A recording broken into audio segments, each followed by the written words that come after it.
এই তো বন্ধুরা, ঝটপট রেডি হয়ে গেল পটেটো স্ন্যাক্স রেসিপি।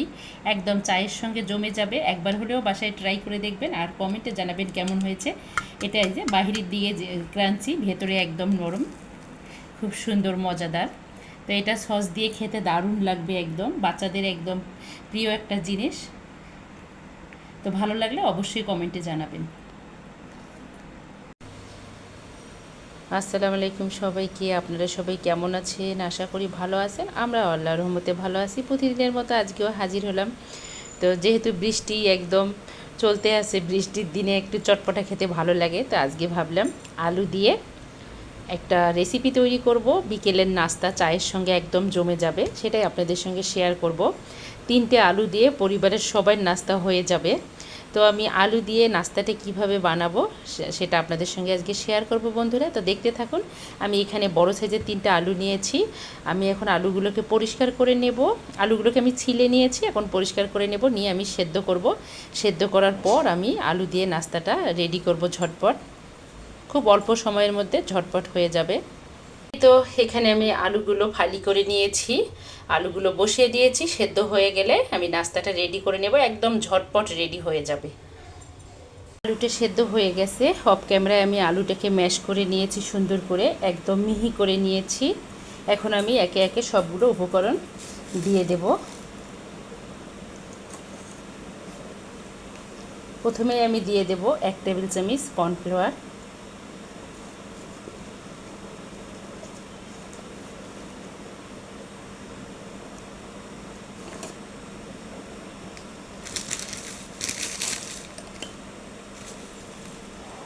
দিয়ে দেব আমি 1 টেবিল চামচ আটা। আপনারা চাইলে এটা ময়দা ইউজ করতে পারেন।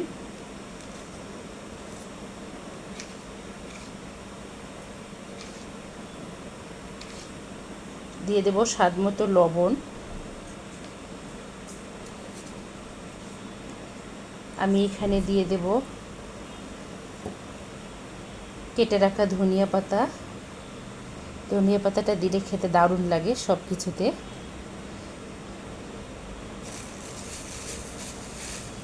আমি দিয়ে দেব এখানে জোয়ান। এটা আমি ভেজে নিয়েছি, মানে তেলে নিয়েছি। আমি দিয়ে দেব কালো জিরা।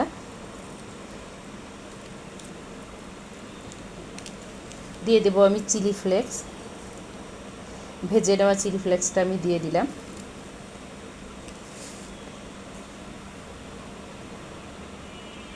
দিয়ে দেব আমি একটু টমেটো সস। এটা খেতে দারুণ লাগবে, একদম চিপসের মতো লাগবে। হালকা একটু দিয়ে দিচ্ছি, বেশি না, 1 চা চামচের মতো আমি দিয়েছি। এটাকে এখন আমি ভালো করে ম্যাশ করে নেব। খুব অল্প সময়ের মধ্যে এই নাস্তাটা রেডি হয়ে যাবে। একদিকে চা বসিয়ে দিয়ে আর একদিকে এই নাস্তাটা রেডি করা যাবে।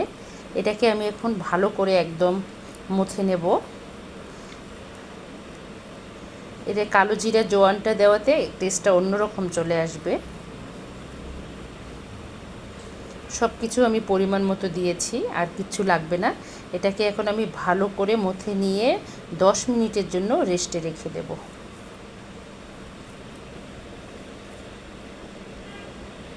অফ ক্যামেরায় আমি ভালো করে এটাকে মুছে নিয়েছি, খুব সুন্দরভাবে হয়ে গেছে। এখন এটা আমি ঢাকনা দিয়ে 10 মিনিটের জন্য রেস্টে রেখে দেব। কালো জিরা জোয়ান ধনিয়া পাতা সব টমেটো সস খুব সুন্দরভাবে হয়েছে। 10 মিনিটের জন্য রেখে দেব, যেন ভালোভাবে সেট হয় মশলাগুলো। 10 মিনিট পর আবারও ফিরে আসব। এই তো বন্ধুরা, 10 মিনিট পর ফিরে এলাম। পিঁড়িতে আমি একটু সয়াবিন তেল দিয়েছি যেন লেগে না যায় আলুর পুরটা। এখন আমি নিয়ে নিচ্ছি, এভাবে নিয়ে আমি এখানে এটাকে বারবার বেলে নেব। তো বেলনের সাহায্য ছাড়াই আজকে আমি এই রেসিপিটা তৈরি করব। হালকা একটু আটা লাগতেছে। এভাবে আমি নেব, পুরোটা তৈরি করে নিয়েছি। আমি এখন একটা চাকুর সাহায্যে কেটে নেব। এভাবে ছোট ছোট লেচি করে নেব আমি। এখন আমি একটা কাঁটা চামচের সাহায্যে এভাবে করে নেব, জাস্ট এভাবে করে নেব। এভাবে করে একে একে সবগুলো বানিয়ে নেব। একে একে আমি বাকি লেচিগুলো কেটে নেব। এভাবে কেটে নিচ্ছি আমি, আপনারা আপনাদের পছন্দের সাইজ করে নিতে পারেন। ছোট ছোট পকেটের মতো করে নিচ্ছি আমি। এখন আমি এটাকে একে একে এগুলো এভাবে করে নেব। এই তো এভাবে করে নিচ্ছি। ঝটপট রেডি করে নিলাম আলুর স্ন্যাক্সটা। এখন আমি ডুবো তেলে ভেজে নেব। আর আমি এভাবে বানিয়ে নিয়েছি। এভাবে বানালে দেখতে সুন্দর লাগে আর বাচ্চারাও খেতে চায়। তো যাদের ঘরে বাচ্চা আলু খেতে চায় না, আজকের রেসিপিটা তাদের জন্য। কারণ বাচ্চাদের আলু খাওয়া দরকার, ছোটোবেলা থেকে আলু খাওয়া দরকার বাচ্চাদের। অনেক ঘরে আছে বাচ্চারা সবজি খেতে চায় না, তো বাইরে থেকে চিপস কিনে না দিয়ে এরকম করে বানিয়ে দিলে বিকেলবেলা বাচ্চারা মজা করে খাবে। এখন আমি এগুলো ভেজে নেব। এইখানে তেল বসিয়েছি, তেলটা গরম হয়ে আসছে। আমি এখন একে একে দিয়ে দেব। বিসমিল্লাহ। ডুবো তেলে ভাজতে হবে, অল্প হিটে ভাজতে হবে, নইলে পুড়ে যাবে। এভাবে আমি একে একে সবগুলো দিয়ে দেব।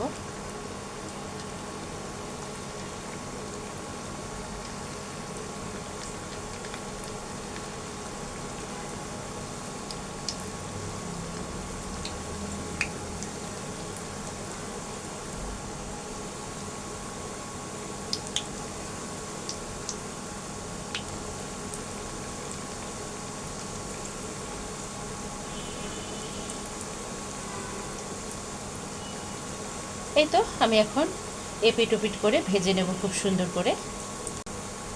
2 মিনিট পর আমি এপিট ওপিট করে ভেজে নেব, কারণ এখন যদি আমি এখানে খুন্তি লাগাই তাহলে ভেঙে যাবে। আলু নরম, কর্নফ্লাওয়ার আছে সাথে। 2 মিনিট পর যখন হয়ে যাবে তখন আমি এপিট ওপিট করে ভেজে নেব। এটা অলরেডি হয়ে গেছে, এই যে একদম উঠে আসছে সুন্দরভাবে। এভাবেই সবগুলো ভেজে নেব।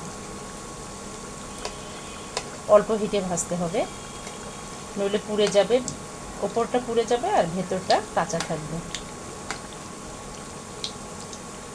এই তো খুব সুন্দরভাবে ফুলতেছে।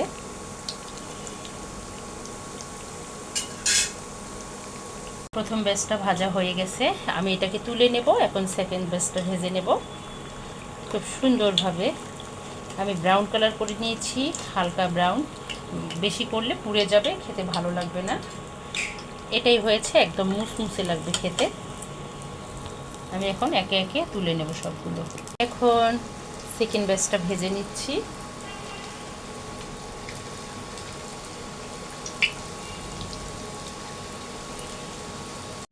সেকেন্ড ব্যাচটা ভাজা হয়ে গেছে, আমি এখন তুলে নেব। খুব সুন্দরভাবে হয়ে গেছে, তেল ঝরিয়ে এখন একে একে সবগুলো তুলে নেব।